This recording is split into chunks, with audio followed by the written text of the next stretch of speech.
Look, all I'm saying is if Captain Kirk offers you his hot dog, you eat Captain Kirk's dog.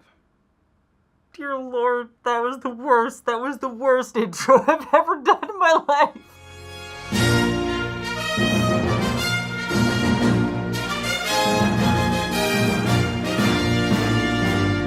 Hello, interwebs! Now that I have thoroughly embarrassed myself, let's review the third episode of Star Trek Strange New Worlds Season 2. This episode titled Tomorrow and Tomorrow and Tomorrow, clearly named after the Shakespeare poem. As per usual, I'll stay spoiler-free up front, and then we'll get into spoilers in the back, but staying spoiler-free, this is a really fun episode. It kind of went in a direction that I did not expect it to go, not just with the premise. The premise was kind of weird and out there in kind of a fun Star Trek-ian sort of way, but I actually thought that they were going to, given this premise of the episode, and just this is in the sort of like the log line of the episode, it's a time travel episode, I thought they were going to use this to explore a certain aspect of Star Trek history that does get touched upon in some really cool ways at certain moments in the episode, but ultimately it's not about that and more about the character of La'an and doing a sort of deep dive into her anxieties and feelings of self-worth and self-hatred that have come up throughout the entire series, but most notably last episode as well.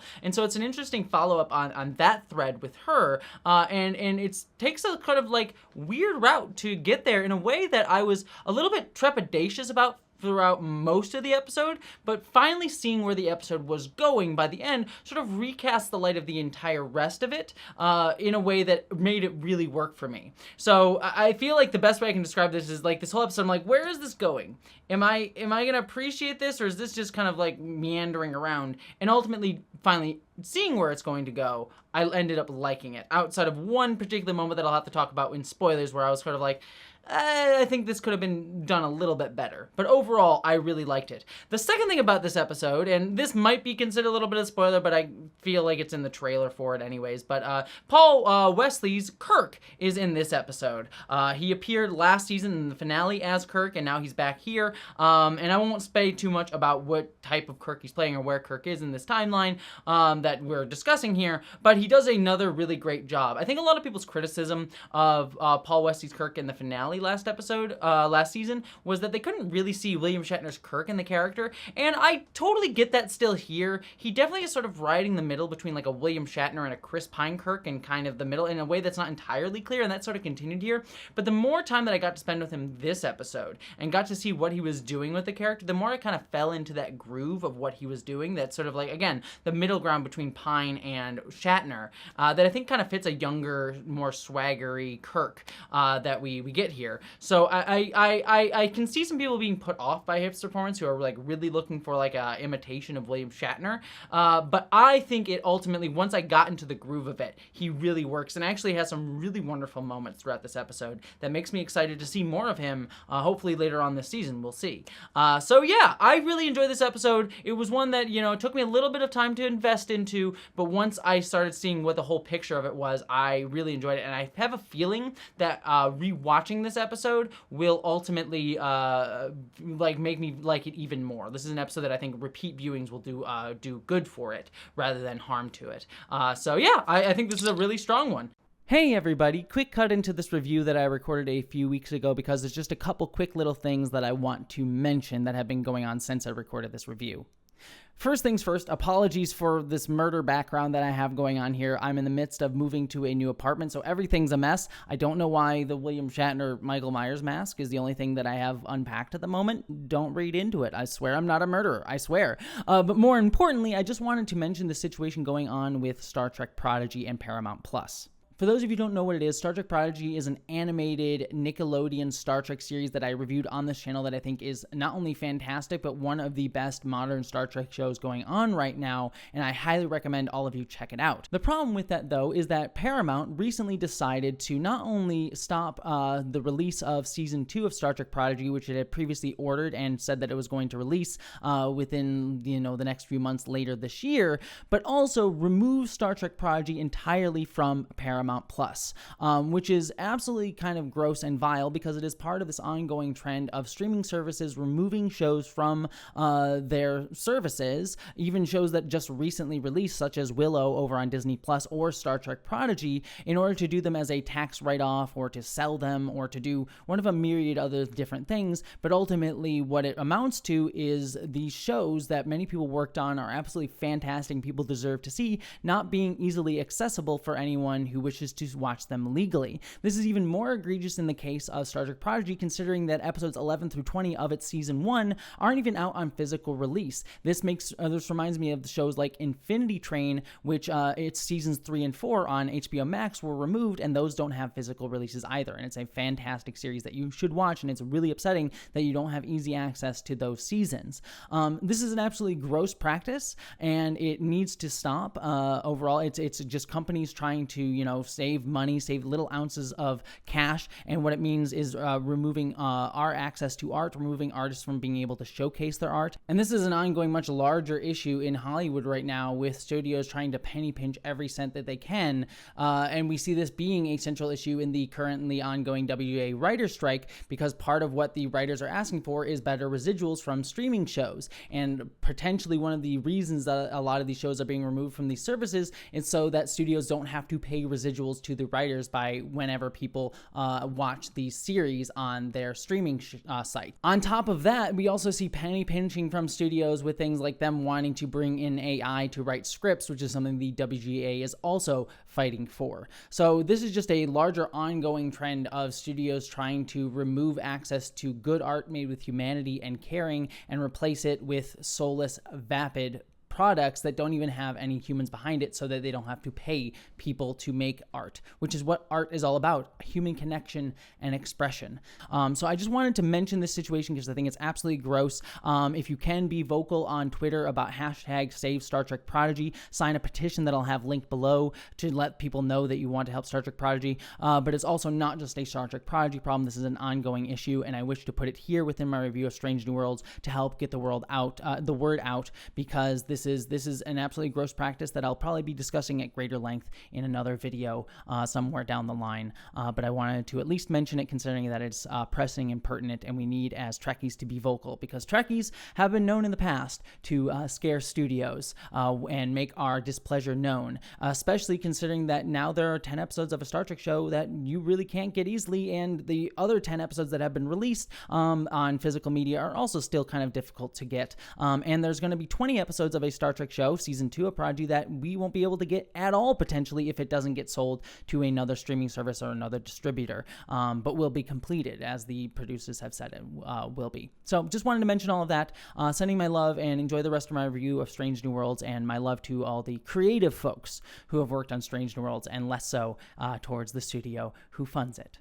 But with that said, let's get into spoilers and break down the episode. So we start off the episode with La'an sort of talking about her day and the things that she has to deal with, and I thought this was fun, like Spock getting noise complaints. It's hilarious. And then, as it'll become relevant later, she also talks to Carol Kane's Pelia character about like her sort of hoarding all of this ancient stuff and being like, look, you can't do this. And I love like she has the lines like, I'm keeping all of this just in case this socialist utopia, we don't have no money, is just a fad. I'm like, number one, calling this a socialist utopia, calling it like it is. I like that being explicit. And then number two, just her being like this weird, like, it could just be a fad. I love Carol Kane's character so much. She is just a lot of fun.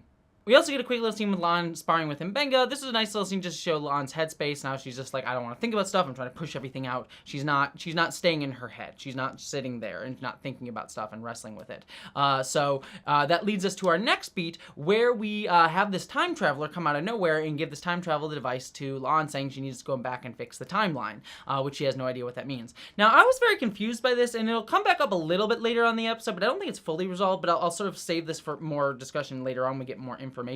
But I was sort of like, why did this guy give this to her, and why was he here at this moment? I'll save that discussion for later on, because I'm still not 100% on it, but we can kind of guess, but it's a little still confusing. But La'an goes up to the bridge and meets Paul Wesley's Kirk, and poor guy, I kind of avoided this in the spoiler-free section, but poor Paul Wesley has had to play 2 versions of Kirk and not the main prime timeline Kirk yet. It's gonna be a pain in the butt for him. It's like, I keep showing up to play Kirk, and I keep having to play like an alt-universe version of him. And I have to like figure out what that means for this version of Kirk instead of just like seeing what like the emulating like William Shatner's Kirk is. So poor guy has had like an acting, he's an artist, an acting opportunity for him, but it's got to be a bit of a pain to try to constantly do these different versions of Kirk. But we do get to see that this alternate timeline, there is no Federation and there is no Starfleet, and the Vulcans are at war with Romulans, but Earth is not helping them. So clearly what we would categorize and judge as a worse timeline, because there's not the Federation and all of that stuff. We'll come back to that later on, because I think there's actually a good discussion in terms of how we value different timelines. But this leads to a confrontation between La'an and Kirk, where he's like, look, we can try and figure this out, we'll study it, but we can't let you keep this, and they sort of have an argument, and they get sent back to 21st century Earth. And this was where I started like, okay, this might be a lot of fun here, because they end up in Toronto, and I like how they sort of use Toronto, because Kirk sort of says, oh, this is New York City, and that would be the thing, like most time travel episodes go back to New York City, not just Star Trek. Star Trek did New York City less. They mainly did like San Francisco and a few other places, but they a lot of other TV shows do go back to New York City a lot, and also that moment in Toronto does kind of look like it, and Lon's like, no, this is Toronto, and it sort of showcases how little Kirk knows about this timeline, because he grew up in space, and because he never actually lived on Earth, and sort of that being a fact of like how the timeline diverged, because Earth has been sort of destroyed in Kirk's timeline, which was an interesting sort of way to showcase that. I also liked the scenes where they like have to steal some clothing. I thought those were all fun bits. And then I saw La'an sort of getting a look at Kirk, and I'm like, you know what? Not that we need to be like, okay, another woman falling in love with Kirk sort of thing because of how hot he is, but he's Kirk. I get it a little bit. But jokes aside with that, yes, there's the sort of like Kirk gets all the ladies joke and all that stuff. I do like here that Kirk in this episode is being used as a, supporting character to La'an's arc.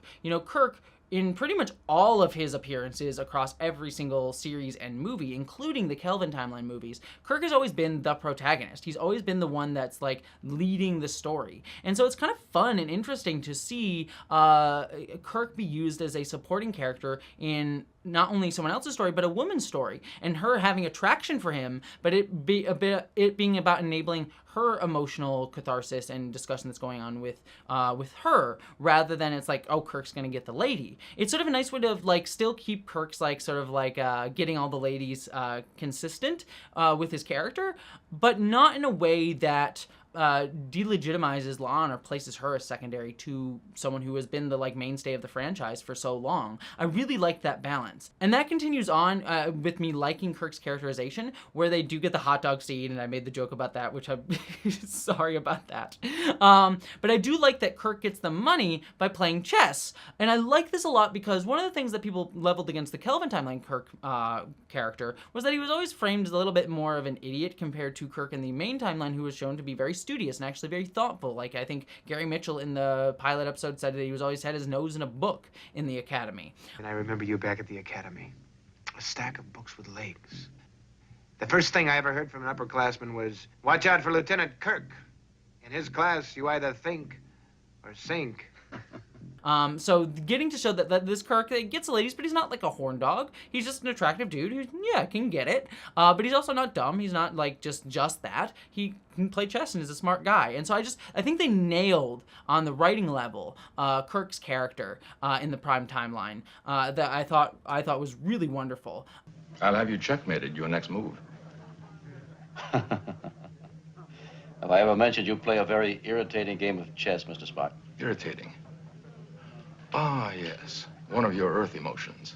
But then this leads to the two of them bonding and talking about like how Earth has been destroyed in Kirk's timeline. It's like, you got to appreciate the moment, appreciate now, and something that like La'an starts to take into herself. And this is where I was starting to click into what this episode was doing, because my initial thought was like, so much has been centered upon La'an as Noonien Singh ancestor.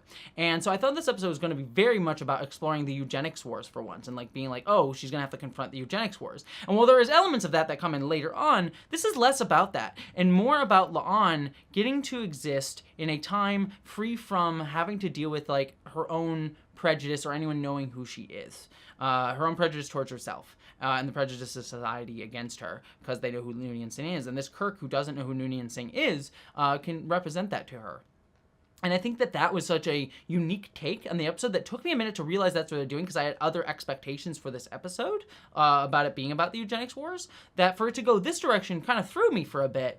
But once I finally realized that's where I was going, I thought, oh, this is a really cool way to explore her character in a really unique way. And I really did enjoy that quite a lot. One thing I will say is they throw out their uniforms at one point, and I'm like, did they just throw out their communicators? Like, there's always a whole thing in Star Trek of, like, don't leave behind technology in, like, in the past or in, like, a different culture. And they just, like, throw it out in the trash, like, yeah, it'll probably be fine. I'm like, oh, that seems dumb. Then the two of them get, like, the nicest hotel ever, which I'm like, how can you afford that just on, like, chess winnings? That's a damn fine apartment. And Lon sort of creepily looks at Kirk while he sleeps. But then they sort of wake up in the morning and they have an interesting little discussion about, you know, whose timeline they should save. And I liked this discussion because they were going back and forth. It's like, how do we know which one is more valuable? And it's like, mine has the utopia. It's like, well, I'm still living my life in this universe. And I liked that there's no official settled reason on that, because it is true. It's like, how do you get to judge which timeline is better? Yes, the Federation is this, like, cool ideal, but, like, it's not on you to say that someone's life is better or worse based on, like, the political leanings of, you know, the situation you're in. As much as I love the Federation and believe in it, it's not like, it's a weird thing to do that, because he still lived a whole life as himself, and he deserves to. But I like that the reason that does convince Kirk eventually is that his brother is alive. And that's what convinces him, that personal, emotional reasoning. So I liked that quite a lot, and I liked the way that that was handled. But then a huge bridge explosion happens, and this is seeming to lead to, like, the start of the eugenics wars, that sort of thing, like Earth getting smaller and sort of, like, leading into World War III. So I liked that we got to see the start of that. And then they run into this, you know, conspiracy theory lady, which I'll have thoughts on her in a little bit. But then they sort of, like, have to follow around this piece of this bomb, because they might be able to sort of tie it into what's changed here. And I love this whole sequence where they, like, Kirk is a bad driver. It's hilarious. It's a better chase sequence than Picard season 2, that's for damn sure, where Seven and Raffi were being chased by no one, apparently. Okay, I found him. He's on ICE transfer bus number 735. GPS transponder says he's on highway 14. Oh, no. Girardi, cops are all over us. Tell me that you have the transporter up. It's a very weird chase sequence. This is much better than that, and I like the sort of jokes that they have back and forth about pretentious names and stuff like that. That was a lot of fun. And this is where we do get that beat where Lon learns that, like, Kirk doesn't know her name, and she can sort of, like, start to understand, like, she doesn't have to carry that burden.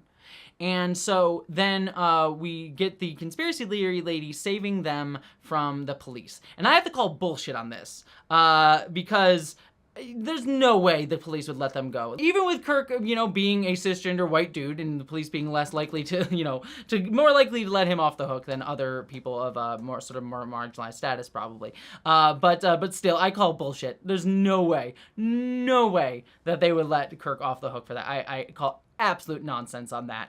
That being said, though, this does lead me to one thing that almost made me have a bigger problem with the episode, because they start talking to this conspiracy theory lady, and she's just like, oh, the aliens are out there, and there's sort of like this weird, it was very strange to me, because it was like, is the episode saying that, like, conspiracy theory is okay because she actually has something right in there? The Romulans might be manipulating people? Because without going too far down this rabbit hole, conspiracy theories are often a way into much darker ideologies. They are a way to sort of, especially in the past few years, stepping stones into bigger things. You know, we can point to something like QAnon, but there was even like COVID anti-vax conspiracy theory, stuff like that. And so for the episode to kind of be like, oh, maybe she has a point because she got the Romulan bit right, but you know, all the other stuff is kind of kooky. And then like Kirk and La'an sort of being like, well, we don't really get it. Maybe so. I was kind of like, I don't, like, it wasn't like me being like the episode saying that's okay, but it was just a weird sort of way to frame it, in my opinion. But that does get fixed by what happens at the end of the episode. But I will say, while I was watching, I was kind of like, where are we going with this? And it goes somewhere good. So I just wanted to express my uncomfortability during watching it. But on repeat viewings, I think I'm much more fine with it.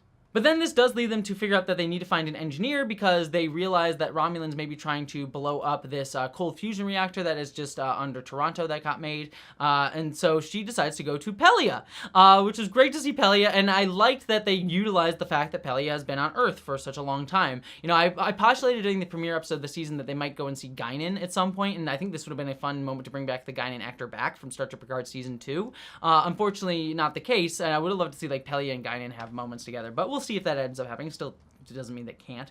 But it was nice that we got to like see her here, and then she's like, I'm not an engineer. I haven't learned any of that yet, and I like that we just haven't got to that time in her timeline yet. And so I really enjoyed all those interactions. But then they do get a watch that can help them sort of maybe find the cold fusion reactor. And then we get a quick little scene where I love the chemistry between Kirk and La'an. Like, the two actors are just nailing the chemistry really well. About La'an sort of opening up about, like, I don't have to carry the scarlet letter of people knowing who I am and my history. And finally being able to feel free of that. I thought that was really beautiful. Until they eventually find where the cold fusion reactor is, and it's at the Noonien Singh Institute. I'm like, oh, interesting. And this gets to where I wanted to talk about earlier, which is why La'an was the one sent back in time. Because the implication here, and I think Kirk kind of alludes to it, is that the time agent got her because she would be able to figure this out, this Noonien Singh connection. And then also, my guess is, and this isn't stated explicitly, but my guess is the time agent figured that she would do this task and then not end up killing Khan, because by killing Khan she might end up killing herself. So he was sort of saying, you can't kill Khan, but I know a lot of other people might, you know, kill Hitler if they had a chance to kill Hitler. So he chose her because he figured like maybe she wouldn't, and she would have sort of sympathy for not doing so, which ultimately he's correct on to a degree. But that's not said and stated. So the way the episode sort of frames it makes it a little bit confusing in terms of why La'an of all people was put in this situation. It was just a little bit weird, and I wish the episode had been a little bit more direct in that. I can make it work in my head, as I just stated, but it's not entirely clear. Like, why this time agent couldn't go to, like, other time agents, for example. Why did he go to La'an? But anyways, beside the point, we'll move past it. We get the reveal that the conspiracy theory lady is a Romulan, which made me like the scene earlier a hell of a lot more, because the reveal that she's a Romulan, number one, she does not have her ears pointed, which still preserves the thing of human beings by the time of the original series still don't know what Romulans look like, and they look like Vulcans, leading into the episode Balance of Terror.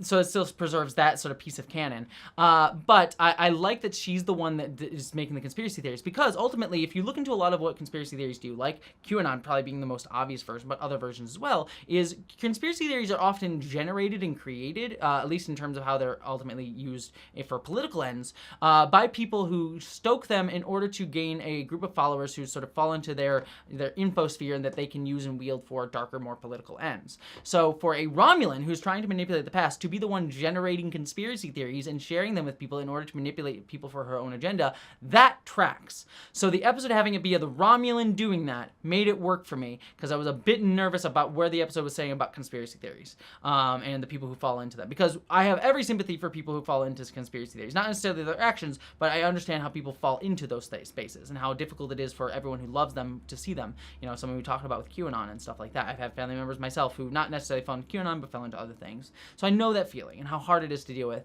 But I wanted the episode to be understanding of that, and I think they were by putting the Romulan in that position. So that was great. This does lead to a really horrible scene where she kills Kirk, which we knew we kind of had to happen. We knew this version of Kirk couldn't exist in the prime timeline. It'd be weird to add that. But it was still hard to see Kirk die. The chemistry just worked really well. And so it was again, going back to like having Kirk become the support character for La'an was, I think, a unique way to use Kirk in a way that I've never seen him used throughout the rest of this franchise. And I thought that was so cool to see in such a unique, fun way. And it was really upsetting to see him die, and I think they really earned that, even in the short time we've got to know this version of Kirk in his meaning to La'an. But La'an being able to kind of free herself of that burden of Khan, because then they go and confront Khan, and La'an has this moment where she says, I am free of him. This is his history. It is me. It is not a good thing that he did these things, but I am also a part of that legacy, and I have to like understand that, accept that, and also kind of let myself live my own life free from that burden as well, because it is not not my thing. It is not my burden to bear for his horrible actions. She does defeat the Romulan, and then she leaves the gun on the table. I'm like, why are you leaving the gun on the kids' room's table? That was like, Lon, pick up your gun. But then she has this moment with Khan, and I will say, I thought this was a cool beat to see, like, young kid Khan. My nostalgia was like, oh, that's kind of cool and terrifying. And it also makes me wonder if this episode was what they were alluding to in Star Trek Picard Season 2 when Brent Spiner's Elon Musk-esque character pulled out the Project Khan folder at the end of that season as a little Easter egg.